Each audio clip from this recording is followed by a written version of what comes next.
పశ్చిమ గోదావరి జిల్లా parcel dead body కేసులో మరొక విస్తుపోయే నిజాలు బయటకు వచ్చాయి. ఎవరైతే రేవతి భర్త శ్రీధర్ వర్మ ఉన్నారో ఆయన సంబంధించి మరొక కీలక అప్డేట్ నేను మీకు అందించబోతున్నాను. శ్రీధర్ వర్మకి ఇప్పటికే 3 పెళ్లిళ్ళని తెలుస్తోంది. 3 వివాహాలు జరిగాయి. అయితే ఆయనకు సంబంధించి ఆచూకీ దొరకబట్టే ప్రయత్నంలో పోలీస్ ఆయన నెంబర్ని ట్రేస్ చేస్తే ఆయన ఎక్కడైతే ఎక్కువ సార్లు స్పెండ్ చేశాడో అక్కడ ఆ చోటుకు వెళ్ళి పరిశీలిస్తే ఆయనకు సంబంధించి వివాహాల యొక్క బండారం బట్టబయలైంది. అయితే అందులో 3వ వివాహానికి సంబంధించి జరిగిన నేపథ్యంలో 3వ మహిళ ఉన్న చోట ఆవిడ కాళ్ళ గ్రామంగా ఉంటుందట. అయితే ఆ కాళ్ళ గ్రామంలో ఉంటున్నటువంటి చోట పోలీసులు ఒక పార్సల్ అక్కడ కూడా సేమ్ ఇదే తరహాలో చెక్క పెట్టెని గుర్తించారు. అయితే అది ఖాళీగా ఉంది. సేమ్ ఇక్కడ సాగ తులసికి ఏ చెక్క పెట్టయితే పార్సల్లో వచ్చిందో అదే సేమ్ చెక్క పెట్టే అక్కడ కూడా ఒకటి ఉందట. అది కాళ్ళ గ్రామంలో ఉంది. 3 వివాహాలు జరిగాయి శ్రీధర్ వర్మకి. మనకు కనబడుతున్నటువంటి ఆ స్క్రీన్ పైన అనుమానితుడు శ్రీధర్ వర్మ. శ్రీధర్ వర్మకి 3 వివాహాలు అయ్యాయి. ఒకటి రేవతితో, ఇంకో 2 మహిళలు కూడా ఉన్నారు. అయితే 3వ మహిళ ఉన్న చోట కాళ్ళ గ్రామంలో సేమ్ ఇక్కడ ఎండగండి గ్రామానికి వచ్చినటువంటి చెక్కపెట్ట ఏదైతే ఉందో పార్సల్ ఉందో అదే రకమైనటువంటి పోలికలతో సేమ్ యాసిడ్గా ఇంకో చెక్కపెట్ట ఉంది. అయితే అది ఖాళీగా ఉంది. అయితే అనుమానితుడే కాకుండా ప్రస్తుతమైన ఆయన నిందితున్నట్టుగా పోలీసులు అనుమానిస్తున్నారు. ఆయన పక్కా నిందితుడయ్యే ఉండే అవకాశం ఉంది. చూస్తే కూడా కొంత క్రిమినల్ కాన్స్పిరసీ లాగానే ఆయన వ్యవహారం కనబడుతున్నట్టు కూడా పోలీసులు చెప్తున్నారు. కాళ్ళ గ్రామంలో శ్రీధర్ వర్మ తన 3వ భార్య దగ్గర ఆ చెక్కపెట్టెను ఉంచాడు. ఆ చెక్కపెట్ట ఖాళీగా ఉంది. ప్రస్తుతం ఆయనను ఫోన్ ట్రేస్ చేసి పట్టుకుందామంటే ఆయన ఫోన్ స్విచ్ ఆఫ్ అయింది. గతంలో ఆయన మూమెంట్స్ని పరిశీలించి ఆయన ఎక్కడెక్కడ తిరిగాడు, ఏ రకంగా ఉన్నాడనే విషయం గమనిస్తే ఈ యొక్క వ్యవహారం బయటకు వచ్చింది. ఒకసారి శ్రీధర్ వర్మను అనుమానిస్తున్నటువంటి జిల్లా పోలీస్ ఎస్పీ కొన్ని డీటెయిల్స్ చెప్పారు. ఆయన ఏం చెప్పారో చూద్దాం. నమస్కారం. ఇన్ కంటిన్యూషన్ ఇది ఇన్వెస్టిగేషన్ ఆఫ్ ఈ డెడ్ బాడీలో పార్సల్లో డెడ్ బాడీ వచ్చినాయి ఆ రోజు ఉండి ఎండగడ్డి గ్రామంలో. సో ఇప్పటి వరకు చాలా క్లూజ్ మన దగ్గర ఉన్నారు. సో సఫిషియంట్ కొరాబరేటివ్ ఎవిడెన్స్ ఇది మేము ప్రైమ్ సస్పెక్ట్కి తర్వాత ఆయనతో పాటు అకంప్లిసెస్కి మన దగ్గర వచ్చింది. బట్ ఇప్పటి వరకు ఆయన అట్ లార్జ్గా ఉంటున్నారు. ఆయన సోఫార్ పర్సనాలిటీ చూస్తే చాలా క్రిమినల్ మెంట్గా ఉంటున్నారు. Many traces and other things he has been able to clear.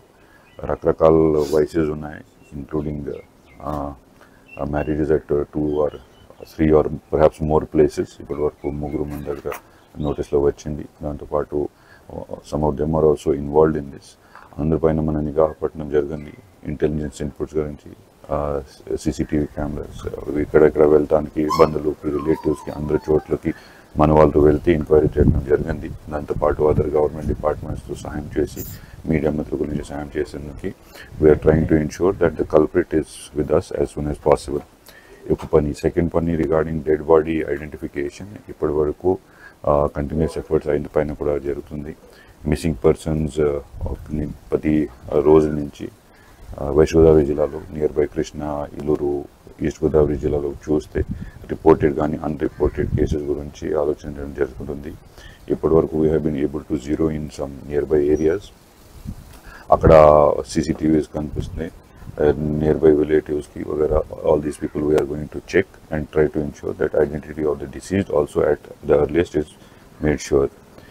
నిన్న పోస్ట్ మార్టంలో క్లియర్గా ఇది మర్డర్ కనిపిస్తున్నాయి. ఇనిషియల్ రిపోర్ట్కి ఫైనల్ రిపోర్ట్ ఆర్ఎఫ్ఎస్ఎల్ వచ్చిన తర్వాత విల్ ఇన్షూర్. తో సెక్షన్స్ కూడా మర్డర్ సెక్షన్ కింద వచ్చింది. ఇప్పుడు చాలా సీరియస్గా offence, screening of evidence, murder. తర్వాత ఈ భయం కోసం వారి కాన్స్పిరసీ ప్రకారం ఎందుకు అక్కడ బాడీ జరిగింది, దానిపైన మోటివ్ ఏంటి, కాన్స్పిరసీలో ఎవరెవరు ఉంటున్నారు. చాలామంది ఆల్రెడీ యాజ్ ఎస్ టోల్డ్ మన దగ్గర సాక్ష్యం ఉన్నాయి. So we are trying to ensure that we are able to complete the investigation as soon as possible and deliver. ఇది పశ్చిమ గోదావరి జిల్లా ఎస్పీ చెప్తున్న మాటలు. శ్రీధర్కి ఇప్పటికే 3 వివాహాలు అయ్యాయి. ఆ 3 వివాహాలకు సంబంధించి రేవతి మరొక 2 కూడా ఉన్నారు. అయితే వారి ఇంటి దగ్గర కూడా ఈ రకంగానే చెక్కపెట్ట కనిపించడంతో వారు కూడా ఇన్వాల్వ్ అయ్యారేమో అని ఒక అనుమానం వ్యక్తం చేస్తారు. ఎస్ మనీ డీటెయిల్స్ మనోజ్ జాయిన్ అయ్యారు. ఎస్ మనోజ్, ఏం జరుగుతోంది ఈ వ్యవహారంలో? ఇంకా ఎటువంటి కీలక అప్డేట్స్ ఉన్నాయి ప్రస్తుతానికి? ఇప్పుడు సందర్భంలో శ్రీధర్ వర్మ ఆచూకీ కోసం పోలీసు ఎటువంటి చర్యలు చేపడుతున్నారు? ఉండి మండలం ఎండగండి గ్రామానికి చెందిన హైమావతి రంగరాజులకి ఇద్దరు కుమారులు తులసి రేవతి. వీరిద్దరూ కూడా వివాహాలయ్యాయి. తులసి 10 సంవత్సరాల క్రితమే తన భర్తను విడిచి గరగపురం అనే గ్రామంలో ఉంటుంది. ఇది రేవతి కూడా వివాహం చేసుకుని వేరే చోట ఉంటుంది. అయితే ఇదంతా అందరికీ తెలిసిందే.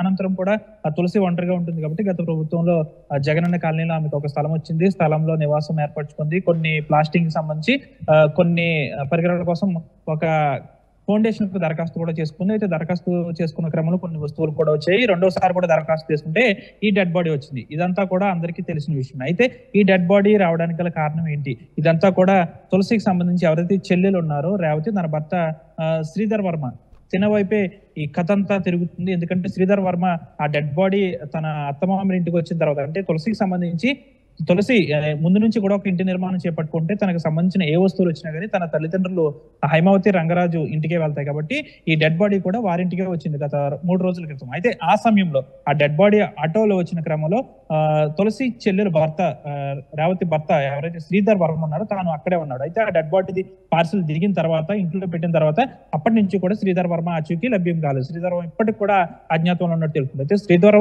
వర్మ ఈ డెడ్ బాడీ వచ్చిన తర్వాత శ్రీధర్ వర్మ ఎందుకు మిస్ అయ్యాడు అనే దానిపై కూడా పోలీసులు గుప్పిలాగుతారు. అంటే ఎప్పటి వరకు కూడా శ్రీధర్ వర్మ ఎందుకు స్పందించట్లేదు, నేను ఎక్కడికో వెళ్ళాను, పని నుండి వెళ్ళాను అని ఎందుకు చెప్పలేకపోతున్నాడు, ఇదంతా కూడా కావాలని ఈ విధంగా శ్రీధర్ వర్మే చేశాడా అనే కోణంలో కూడా పోలీసులు పలు కూపీలాగుతున్నారు. అంటే దాదాపు జిల్లాలో చుట్టుపక్కల ఉన్న పోలీస్ స్టేషన్ లో ఉన్న ఎస్ఐలు అందరూ ఒక బృందంగా, సిఐలు అందరూ ఒక బృందంగా ఏర్పడి వివిధ ప్రాంతాల్లో గాలింపు చర్యలు చేపట్టారు శ్రీధర్ వర్మ కోసం. అయితే ఈ ఇన్వెస్టిగేషన్ లో శ్రీధర్ వర్మకు సంబంధించి కొన్ని విస్తుపోయే నిజాలు బయటకు వచ్చాయి. అయితే శ్రీధర్ వర్మ దాదాపు ఎప్పటికి కూడా 3 వివాహాలు చేసుకున్నాడు. అయితే 3వ వివాహంలో 2వ భార్య రేవతిగా గుర్తిస్తున్నారు. 3వ భార్య కాళ్ళ మండలానికి సంబంధించి ఒక చోట ఉంటుంది అంటున్నారు. అయితే శ్రీధర్ వర్మ కొంచెం క్రిమినల్ మెంటాలిటీగా కూడా కనిపిస్తుందని అయితే పోలీసులు చెప్తున్నారు. అయితే శ్రీధర్ వర్మ తులసికి సంబంధించి డెడ్ బాడీ ఇతనే పంపించాడు కాబట్టే కదా శ్రీధర్ వర్మ పరారయ్యాడు అంటూ కూడా స్థానికులు కూడా ఒక విధంగా అనుకుంటున్న పరిస్థితి. శ్రీధర్ వర్మ ఎక్కడికి వెళ్లకుండా ఇక్కడే ఉంటే అతనిపై అనుమానం రాకుండా ఉండేది కాదు కదా.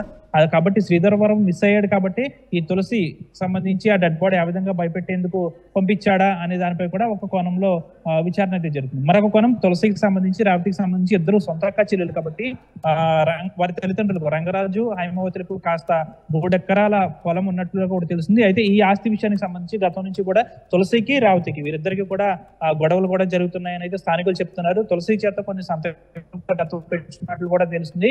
అయితే ఆస్తి కోసమే రేవతి తన భర్త ఎవరైతే ఉన్నాడో శ్రీధర్ వర్మ ఇద్దరు కలిసి ఈ విధంగా తులసిని భయపెట్టేందుకు చేశారు. ఒకవేళ భయపెడితే ఇంత దారుణంగా ఒక వ్యక్తి డెడ్ బాడీని పంపించాలా? అయితే ఆ వ్యక్తి డెడ్ బాడీని ఎందుకు పంపించాలి, అసలు ఆ వ్యక్తి ఎవరు, దీనిపై కూడా విచారణ అయితే చేస్తున్నారు. దాదాపు శ్రీధర్ వర్మ దొరికితే అన్నింటికీ ఒక సమాధానం దొరికే అవకాశం ఉంది. సో శ్రీధర్ వర్మ కోసం ఎటువంటి గాలింపు చర్యలు కొనసాగుతున్నాయి? తప్పకుండా జిల్లాలో ఎస్ఐలు అందరూ కూడా ఒక బృందంగా ఏర్పడ్డారు. సిఐలు అందరూ కూడా ఒక బృందంగా ఏర్పడ్డాడు. ఎస్ఐలు అందరూ కూడా ఇటు ఉమ్మడి ఉభయ పశ్చిమ గోదావరి జిల్లాతో పాటు తూర్పు గోదావరి, గుంటూరు, కృష్ణా, విజయవాడ ప్రాంతాల్లో గాలిస్తున్నారు.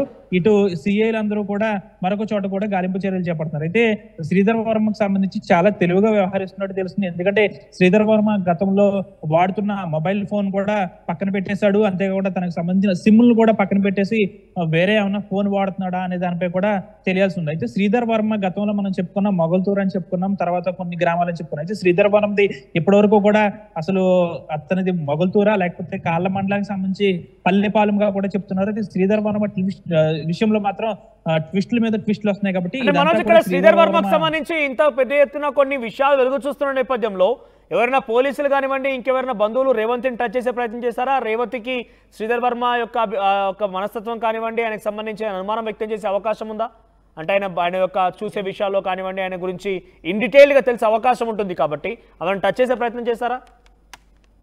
ఇప్పటివరకు కూడా తులసిని రేవతి చెల్లె ఎవరైతే ఉన్నారో రేవతి వీరిద్దరి యొక్క తల్లిదండ్రులు హైమావతి రంగరాజుతో పాటు ఇటు శ్రీధర్ వర్మ తల్లిదండ్రులు, ఆయన బంధువులు, ఏదైతే పార్సల్ ఆటోలో వచ్చిందో ఆటో డ్రైవర్ని వీరందరినీ కూడా వేరువేరుగా పోలీసులు గత 3 రోజుల నుంచి కూడా రహస్య ప్రాంతాల్లో విచారిస్తున్నారు. కాబట్టి రేవతి ఏం చెప్తుంది, పోలీసులు ఎటువంటి కోచింగ్స్ వేస్తున్నారనే దానిపై కూడా కాస్త స్పష్టత ఇప్పటివరకు పోలీసులు ఇవ్వలేదు. ఎందుకంటే ఆ ఇష్యూ జరిగిన మరుక్షణం నుంచి కూడా వీరందరినీ కూడా పోలీస్ సరెండర్ లో ఉన్నారు. కాబట్టి రేవతి ఏం చెప్తుంది, పోలీసులు ఏం అడుగుతున్నారు అనే దానిపై కూడా తెలియాల్సి ఉంది. ఒకవేళ రేవతికి ఏమైనా శ్రీధర్ వర్మ ఫోన్ ఏమైనా చేస్తున్నాడా అనే దానిపై కూడా కాస్త స్పష్టత పోలీసులు ఇవ్వాల్సిన అవసరం ఉంది. ఎందుకంటే రహస్య ప్రాంతాల్లో విచారిస్తున్నారు కాబట్టి రేవతిని కూడా అబ్జర్వేషన్ లో పెట్టారు.